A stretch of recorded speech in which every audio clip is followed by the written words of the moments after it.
Assalamu alaikum wa rahmatullahi wa barakatuh. In last lecture, we discussed about how series circuit acts as voltage divider and how parallel circuit acts as current divider. And we discussed voltage divider rule and current divider rule for different kinds of networks. Based upon same concept, we have few question again in the present lecture. So let us move on to the next question. On the board you can see there are two resistors, 2 and 4 ohm. Current flowing through 2 ohm resistance is 2 ampere and we need to find current flowing through 4 ohm resistance. ठीक है बेटा, तो 4 ohm resistance के through कितनी current जाएगी, देखिए question कैसे solve किया जाएगा। मान लो बेटा इनकमिंग करंट आई है, सो इसके लिए अगर मैं करंट डिवाइडर रूल लिखूंगा तो क्या आएगा, current flowing through this path वो दिया हुआ है that is 2, that is equal, अगर मैं करंट डिवाइडर रूल लगाता हूँ, current flowing through this resistor is equal to opposite resistance यानी 4 divide by sum of resistance that is 6 multiplied by incoming current. यहाँ से जो करंट जाएगी दैट इज 4 बाई सम यानी 4/6 मल्टीप्लाइड बाय इनकमिंग करंट, और वो यहाँ से जो करंट जा रही है उसका ऑलरेडी वैल्यू 2 दिया है तो मैंने बेटा यहाँ पे 2 लिख दिया। तो यहाँ पर अगर हम देखेंगे 26 इज 12/4 दैट इज़ आई जो आ रहा है इट इज़ 3 एम्पियर। तो बेटा करंट आ रही है 3 एम्पियर करंट, तो incoming current is 3 ampere, 3 ampere में से 2 एम्पियर बेटा यहाँ से जा रहा है तो बचा 1 ampere current. So that 1 ampere current will be flowing through 4 ohm resistance. So what is current flowing through 4 ohm resistance? It will be equal to 3 minus 2 that is 1 ampere current. ठीक है बेटा, so this is how we can find the current in the networks. तो हमारे पास और भी कई questions हैं जहाँ पर आपको ये चीज़ें करनी पड़ सकती हैं, और एक क्वेश्चन है आप लिख लीजिए, find current drawn from the battery. आपको देखना है कि बैटरी में से कितनी करंट ड्रॉ हो रही है। तो दूसरा क्वेश्चन यही है, find current drawn from the battery. देख लीजिए यहाँ से जो है करंट यहाँ की ओर जा रही है, ये और एक ब्रांच है रेजिस्टेंस, और एक रेजिस्टेंस है यहाँ पर, और एक रेजिस्टेंस है, there are 3 resistances connected like this, और यहाँ पर और एक रेजिस्टेंस है। ठीक, तो ये बैटरी का पोटेंशियल डिफरेंस 24 वोल्ट दिया है। This is 24 ohm resistance, this is 24 ohm resistance, this is 12 ohm resistance and this is 12 ohm resistance.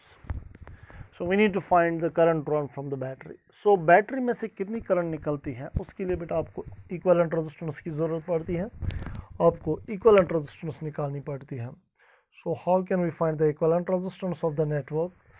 अगर हम देखेंगे ये 24 और 24 की अगर हम बात करेंगे, ये 24 बेटा पैरेलल में आते हैं।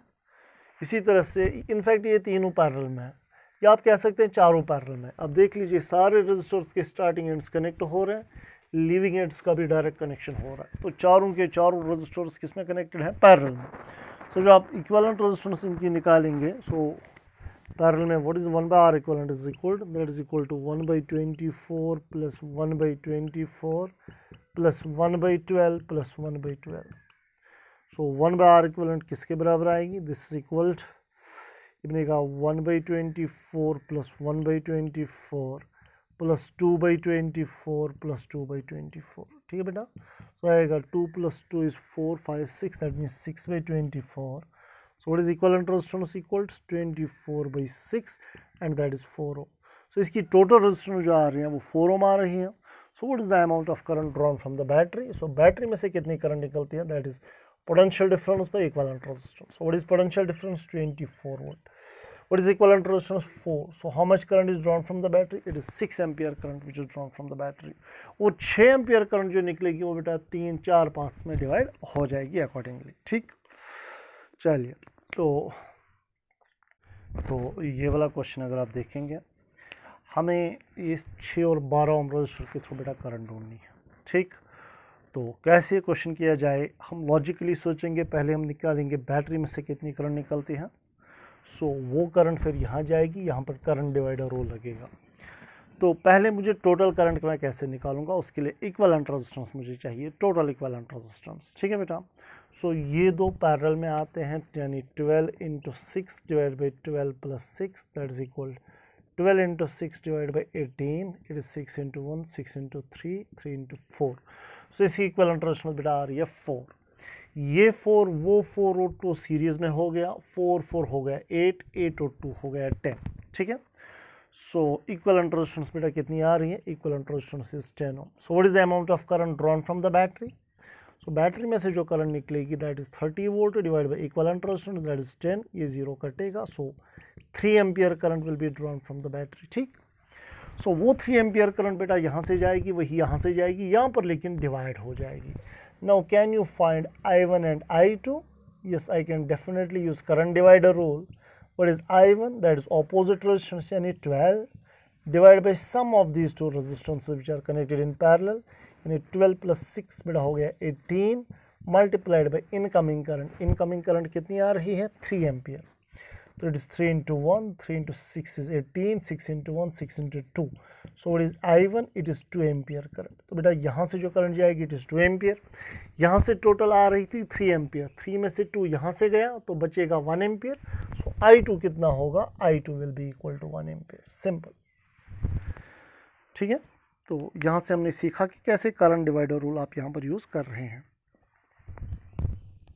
बेटा बोर्ड पे और एक क्वेश्चन है, तो ये क्वेश्चन हमें बता रहा है we need to find the value of current I, we need to find I1, we need to find I2 and we need to find I3।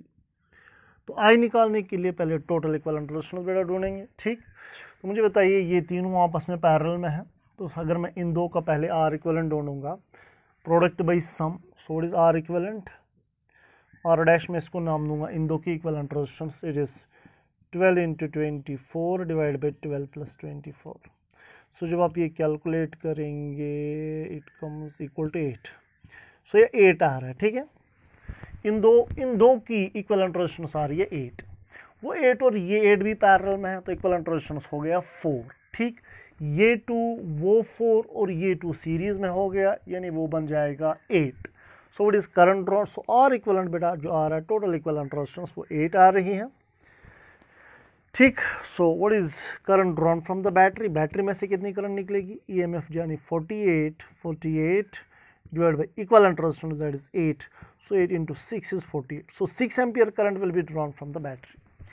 Now this 6 ampere current will get divided into 3 different branches and we can easily find that current. हम कैसे ढूंढेंगे, ध्यान रखिए, अच्छे से देख लीजिएगा।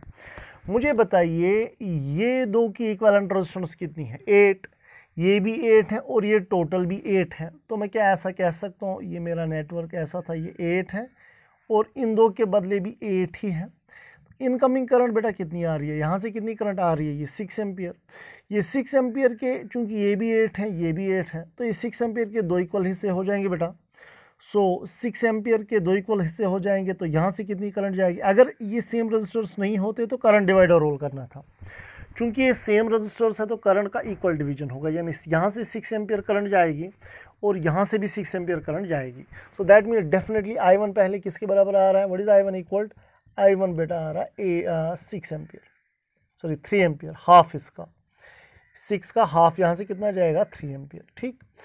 अब यहाँ से कितना जा रहा है, यहाँ से भी 3 एम्पियर जा रहा है। वापस मैं इस 8 को खोलूँगा इस 12 और 24 में, इसको वापस ब्रेक करेंगे, यानी कुछ ऐसे बात को समझने की कोशिश करिएगा। इसको इस 8 को मैं वापस खोलूँगा, it is actually combination of 2 resistances, one is 12 another is 24। इसमें से कितनी करंट जा रही, 3। तो ये 3 जो इस 8 में गई, जो इसका इक्विवेलेंट कॉम्बिनेशन है, वो 3 भी इन दो में डिवाइड हो जाएगी। सो 3 एम्पियर करंट जो आ रही है वो इनमें डिवाइड हो रही है। तो यहाँ पर बेटा करंट डिवाइडर रूल यूज़ करेंगे। तो बताइए यहाँ पर अब कितनी करंट जाएगी, शाबाश। यहाँ से कितनी करंट जाएगी, अगर मैं लिखूँगा, इसका नाम है I2 दिया हुआ है। So what is I2, that is opposite, यानी 24 divide by some 12 plus 24 multiplied by incoming current, that is 3. So it is 24 divided by 36 into 3. So 4 into 6 24, 4 into 9 is 36, 3 3 3 2। तो बेटा यहाँ से कितनी करंट जा रही है, 2 एम्पियर करंट, यानी यहाँ से I2 2 एम्पियर जाएगा। टोटल 3 था, 3 में से 2 यहाँ गया, बचा 1 एम्पियर, वो वहाँ से चला जाएगा। सो यहाँ से 3 गई, यहाँ से 2 और यहाँ से 1। सो लास्ट में अगर मैं आपसे ये कहूँ फाइनली कितनी करंट बेटा निकली थी, आई का वैल्यू कितना है, शाबाश, आई का वैल्यू आया 6 एम्पियर। ठीक, यहाँ से कितनी करंट गई, व्हाट इज I1, 3 एम्पियर, और 3 एम्पियर यहाँ से गई, वो फिर से डिवाइड हो गई, तो I2 कितना है बेटा, 2 एम्पियर, और यहाँ से कितना गया, I3 कितना आया, 1 ampere. So this is how we can solve the basic questions. ठीक है, मेरे पास कुछ और भी क्वेश्चंस हैं जिनसे आप थोड़ी और प्रैक्टिस कर सकते हैं। ठीक है बेटा, देख लीजिए, आपके पास और एक क्वेश्चन है। क्वेश्चन ये बता रहा है we need to find the current in branch A B. आपको ब्रांच ए बी में बेटा करंट ढूंढनी है। ठीक, सो सबसे पहले मैं देखूंगा कि बैटरी में से कितनी करंट निकली। ठीक है, तो बैटरी में से कितनी करंट निकली, उसके लिए मुझे इक्विवेलेंट रेजिस्टेंस चाहिए। सो यहाँ से करंट निकलेगी, पहले मुझे बताइए जो करंट यहाँ से निकलेगी वो यहाँ जाएगी, इस पॉइंट पे डिवाइड होगी, कुछ यहाँ से जाएगी, कुछ यहाँ जाएगी। जो ये वाली करंट होगी वो फिर से डिवाइड होगी, कुछ यहाँ से जाएगी, कुछ यहाँ से जाएगी, और जो करंट यहाँ से जाएगी वो यहाँ से भी जाएगी, यहाँ से भी जाएगी, बिकॉज उसको यहाँ आना है। सो ये तीन डेफिनेटली सीरीज में आ गए, 5, 10, 5 हो गया 20। सो ये तीन का समेशन हो गया 20। ठीक है, ये दो पैरेलल में है, 10, 10 हो गया 5, वो 5 और वो 20 बेटा पैरेलल में आ गए। समझ आ रही है बात। सो इक्विवेलेंट रेजिस्टेंस क्या आएगी, सो आर इक्विवेलेंट 1 में इसको नाम दूंगा। फिर से ये 20, 10, 10 हो गया पैरेलल में 5, वो 5 और ये 20 फिर से पैरेलल में है। सो इक्विवेलेंट रेजिस्टेंस आएगा 20 × 5 डिवाइड बाई 20 + 5, तो ये बनेगा 100 divide by 25, that is equal to 4। So यहाँ से यहाँ तक की रेजिस्टेंस टोटल 4 आ रही है। अब इन सारों के बदले एक ही रजिस्टर आएगा जिसकी रेजिस्टेंस 4 है, ये 5 और वो 4 सीरीज में होंगे, यानी 9। So what is equivalent resistance, that is equal to 9। Equivalent resistance बेटा 9 आई, तो बैटरी में से करंट कितनी निकलेगी, शाबाश, what is the current drawn from the battery. So current drawn from the battery will be equal to equivalent potential difference, that is 9 divide by equivalent resistance, that is 9, and that is 1 ampere current. तो battery में से बेटा 1 ampere current निकल रही है। ठीक, अब 1 ampere current में से हमें देखेंगे यहाँ से कितनी करंट जाएगी, बिकॉज वो यहाँ से भी जा रही है। तो देखिए मैं कैसे इस सर्किट को सॉल्व करूँगा, बात को समझिए। तो यहाँ से कितनी करंट आई बेटा, 1 एम्पियर। अब वो 1 एम्पियर 3 पार्ट्स में डिवाइड हो जाएगी। पहले मैं इन दो को क्लब करूँगा, ये दो चूंकि पैरेलल में है तो 10, 10 हो गया 5। इन दो के बदले मैं एक ही बना सकता हूँ ना, जिसकी रेजिस्टेंस अभी कितनी है, शाबाश, 5।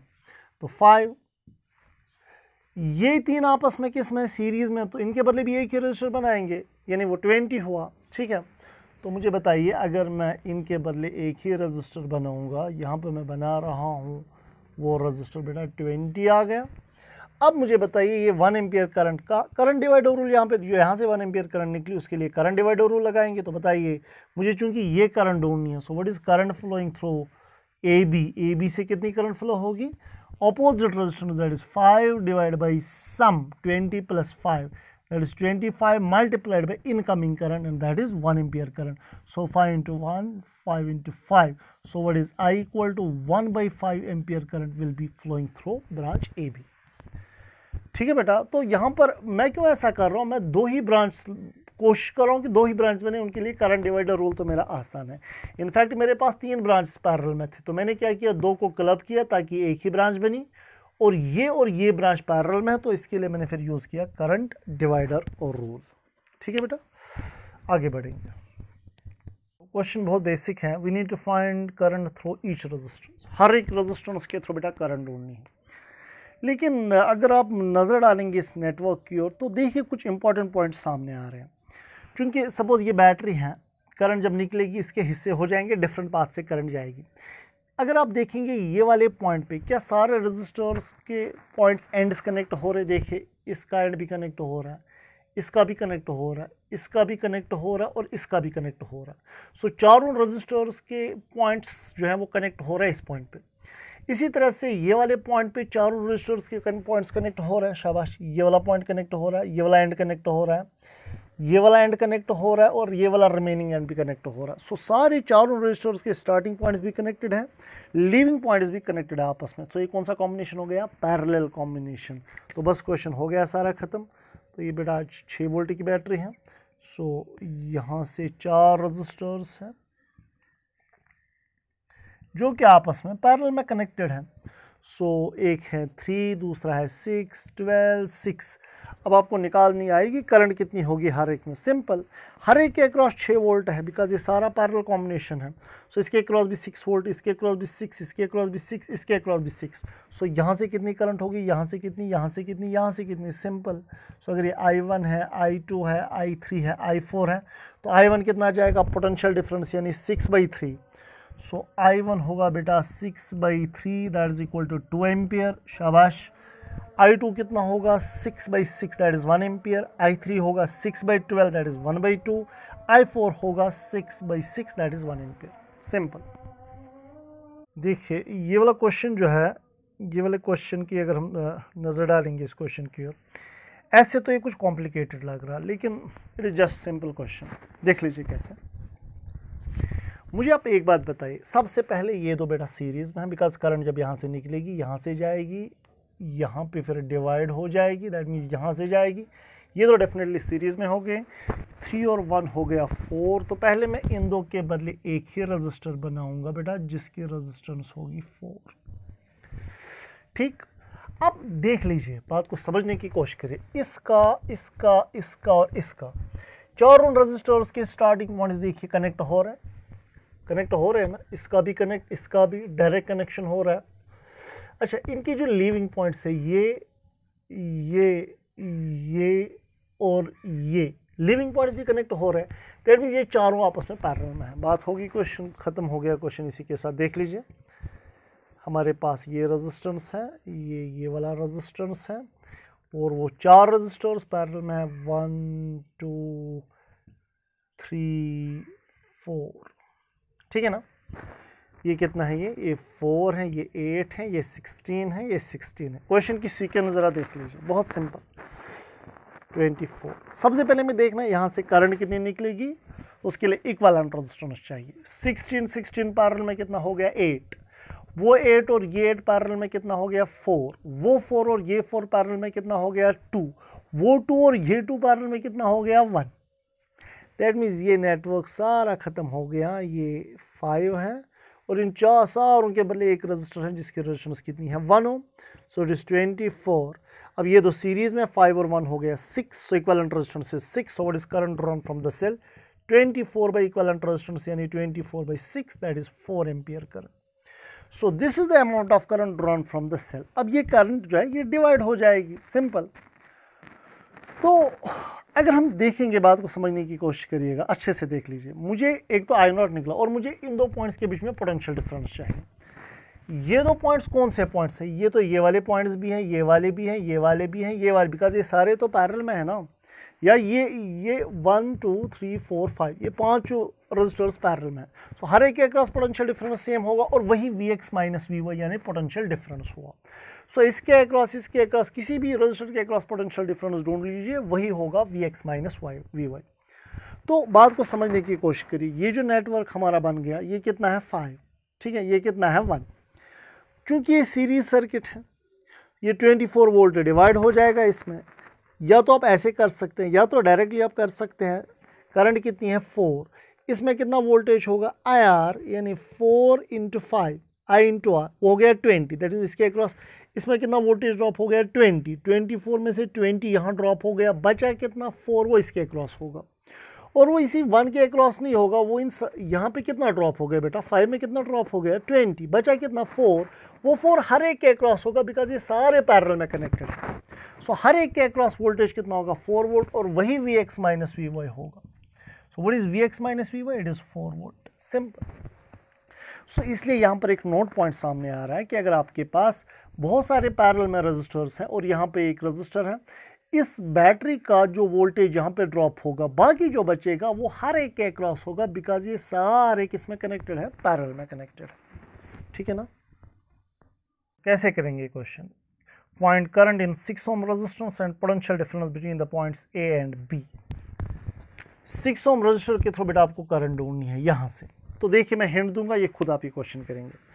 सबसे पहले आप ढूंढेंगे बैटरी में से कितनी करंट निकली, उसके लिए इक्विवेलेंट रेजिस्टेंस निकालेंगे। ये दो पैरेलल, फिर सीरीज, वो पैरेलल, फिर सीरीज एंड फाइनली हमें निकली इक्विवेलेंट रेजिस्टेंस। फिर देखेंगे करंट कितनी निकली यहाँ से, that means V by R equivalent. So ये वाली करंट आपको निकली ना, ठीक है। अब यहाँ पर क्या हो जाएगा, बात को समझिए, ये दो पैरेलल में है, 6 और 12 पैरेलल में हो गया, तो वो हो गया 12 into 6 divide by 12 plus 6 and that is equal to 12 into 6 divide by 18 it is equal 4।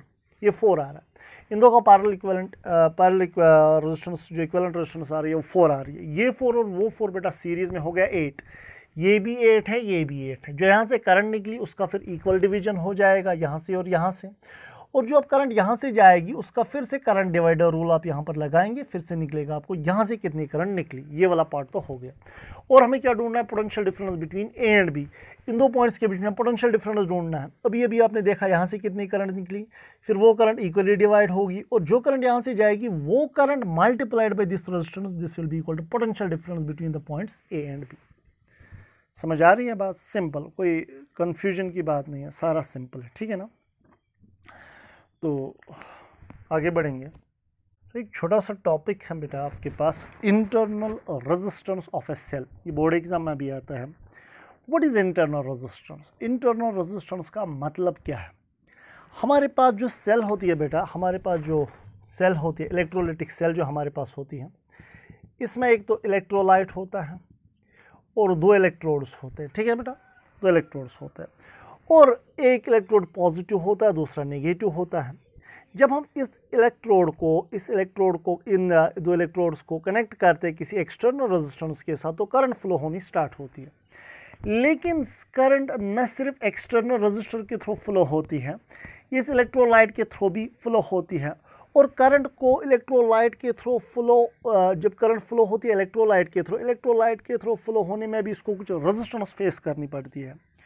So that resistance inside the electrolyte, that is called internal resistance of a cell.